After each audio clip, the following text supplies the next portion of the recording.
কিভাবে নিজের মোবাইল স্ক্রিনে নিজের নাম লিখতে হয় সেটা 90% মানুষ জানে না। আর যদি আপনি না জেনে থাকেন তাহলে অবশ্যই এই ভিডিওটি সম্পূর্ণ দেখবেন, কারণ আজকের এই ভিডিওতে আমি আপনাদের সাথে এমন একটি ট্রিক শেয়ার করবো যে ট্রিকটি ফলো করলে আপনি অবশ্যই আপনার ফোনে কিনে নিজের নাম লিখতে পারবেন। তো কথা না বাড়িয়ে চলুন শুরু করা যাক। তো বন্ধুরা, সর্বপ্রথম আপনাকে একটি সফটওয়্যার ডাউনলোড করতে হবে। সফটওয়্যারটি ডাউনলোড করার জন্য আপনি চলে যাবেন প্লে স্টোরে। তো প্লে স্টোর ওপেন করার পর আপনি সার্চ বারে গিয়ে লিখবেন নেইম ওয়ালপেপার। তো নেইম ওয়ালপেপার লিখে সার্চ দিবেন। তো সার্চ দেওয়ার পর এরকম একটি অ্যাপ পেয়ে যাবেন, নেইম ওয়ালপেপার মেকার।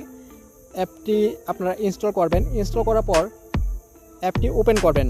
অ্যাপটি ইনস্টল করার পর আপনাদের এরকম ইন্টারফেস চলে আসবে। তো এখানে দেখতে পাচ্ছেন ইন্টার নেম। তো আমি এখানে আমার নাম দিলাম আনিসুর। তো আপনারা আপনাদের নিজেদের নাম দেবেন বা যে কারো নাম দিতে পারেন। তো এরপর দেখতে পাচ্ছেন জেনারেট ওয়ালপেপার, এর উপরে ক্লিক করবেন। এর উপরে ক্লিক করে দেখতে পাচ্ছেন এখানে কিন্তু অনেকগুলো আপনার ওয়ালপেপার চলে আসছে। আপনার যেটা ভালো লাগে সেটা কিন্তু আপনি এখান থেকে খুব সহজেই সিলেক্ট করে নিতে পারেন। তো সিম্পল আমি এখান থেকে এটা সিলেক্ট করতেছি।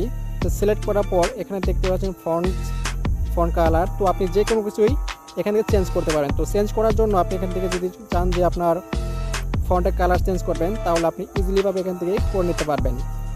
তো এরপর আপনার যে কাজটা করবে, সব কিছু করার পর আপনি যদি এটা সেভ করতে চান বা আপনার স্ক্রিনে সেভ করতে চান তাহলে উপরে দেখতে পাচ্ছেন নেক্সট। তো নেক্সটে ক্লিক করবেন। তো বন্ধুরা, নেক্সটে ক্লিক করার সাথে সাথেই আপনাদের অ্যাড শো করতে পারে।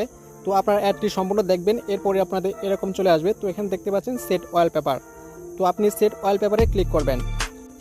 Home screen wallpaper, lock screen wallpaper, both screen wallpaper. তো আপনারা এখান থেকে বথ স্ক্রিন ওয়ালপেপারে ক্লিক করে দেবেন। তো ক্লিক করার পর আপনাদের কাজ শেষ। তো আপনার ফোনের স্ক্রিনে দেখতে পাবেন যে আপনার নাম কিন্তু ইজিলিভাবে আপনার সেট হয়ে গেছে। তো এভাবেই কিন্তু আপনি চাইলে আপনাদের ফোনে আপনার নাম লিখতে পারেন। তো বন্ধুরা, যদি ভিডিওটি ভালো লাগে তাহলে প্লিজ অবশ্যই ভিডিওতে লাইক, কমেন্ট, শেয়ার করবেন। তো আজকের মতো এ পর্যন্তই। ধন্যবাদ সবাইকে। খোদা হাফেজ।